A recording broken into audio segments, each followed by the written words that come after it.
বৰভূমিত আৰম্ভ নিৰ্বাচনী হিংসা শত্ৰুলৈ পৰিণত মিত্ৰ বিজেপি নেতাৰ আক্ৰমণত আহত ইউপিপিএল কৰ্মী বিজেপিৰ আক্ৰমণত ক্ষোভিত ইউপিপিএল নেতৃত্ব জুই জ্বলিলে ধোঁৱা ওলাবই বিজেপি আৰু ইউপিপিএলৰ ক্ষেত্ৰতো যেন সেয়াই হৈছে যিমানে লুকাই ৰাখিবলৈ চেষ্টা নকৰক কিয় বিদেশী নিৰ্বাচনক লৈ যে বিজেপি আৰু ইউপিপিএলৰ মাজত ভিতৰি তীব্ৰ সংঘাত চলি আহিছে সেয়া স্পষ্ট হ'ল বৰভূমিত সংঘাত বিজেপি বনাম ইউপিপিএলৰ কৰ্মীৰ মাজত ঘটনাস্থান ওদালগুৰিৰ ননৈ চেৰফাং সমষ্টি এইগৰাকী বিজেপি নেতা অনুপ তাঁতী দেওবাৰে সন্ধিয়া আইনতাঁতী চোকা অস্ত্ৰৰ আঘাতত আহত ইউপিপিএৰ কৰ্মী শিৱ নায়ক আৰু তেওঁৰ পুত্ৰ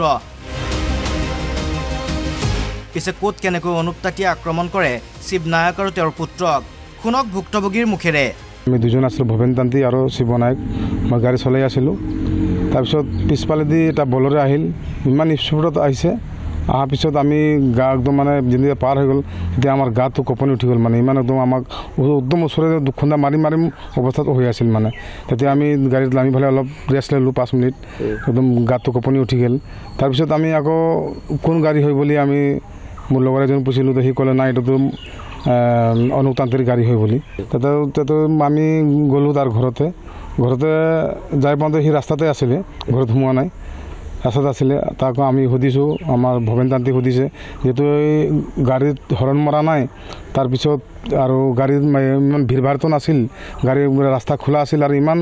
একদম ওচৰে ফালে আমাক খুন্দা মাৰা নিচিনা গাড়ীটোকে ল'লি সেনেকুৱা কওঁতে সি ডাইৰেক্ট নামি ফালে গাড়ীৰ পৰা ডাইৰেক্ট আমি ভৱেন তাঁতীক ঢাকা মাৰিলে ঢাকা মাৰাৰ পিছত এটা বাঁহডাল ওলাই ফালে ডাইৰেক্ট মোক প্ৰহাৰ কৰিলে একদম এটা হাততো এটা ডেনাত প্ৰহাৰ কৰিছে এটা গলত প্ৰহাৰ কৰিছে তাৰপিছত খবৰ পাই মোৰ ল'ৰা আহিছে মোৰ ল'ৰা এইফালে তাক সুধিছে যে কিয় মোৰ দেউতাক পিটিলি মাৰিলি বুলি তাৰপিছত সি তাক দাও এইফালে ডাইৰেক্ট তাক প্ৰহাৰ কৰিছে মানে বিজেপি নেতাৰ আক্ৰমণক সহজভাৱে লোৱা নাই ইউপিপিএল নেতৃত্বই সোমবাৰে ৰাজহুৱাভাৱে বিজেপিৰ আক্ৰমণৰ বিৰুদ্ধে তীব্ৰ প্ৰতিক্ৰিয়া প্ৰকাশ কৰিলে ইউপিপিএল নেতা খাম্ফা বৰগয়াৰীয়ে বিজেপি কয়েকজন কৰ্মীসকলে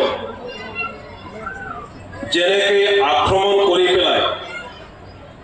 অন্যায়ভাৱে ইউপিপিএল কৰ্মীসকলক অন্যায়ভাৱে আক্ৰমণ কৰিলে এই ঘটনাটো মই ইউপিপিএল দলৰ হৈ আৰু সমূহ বিটিচি বাকীৰ হৈ মই নিন্দা দিছোঁ মুঠতে বিজেপি ইউপিপিএলৰ গোপন সংঘাত মুকলি হ'ল আৰম্ভ হ'ল বৰভূমিৰ নিৰ্বাচনী হিংসা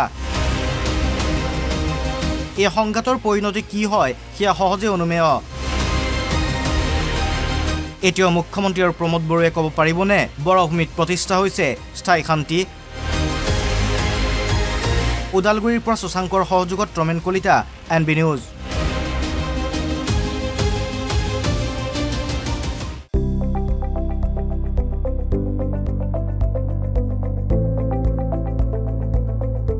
NB নিউজ সহজ সৰল ভাষাত নৱভাৰতৰ কথা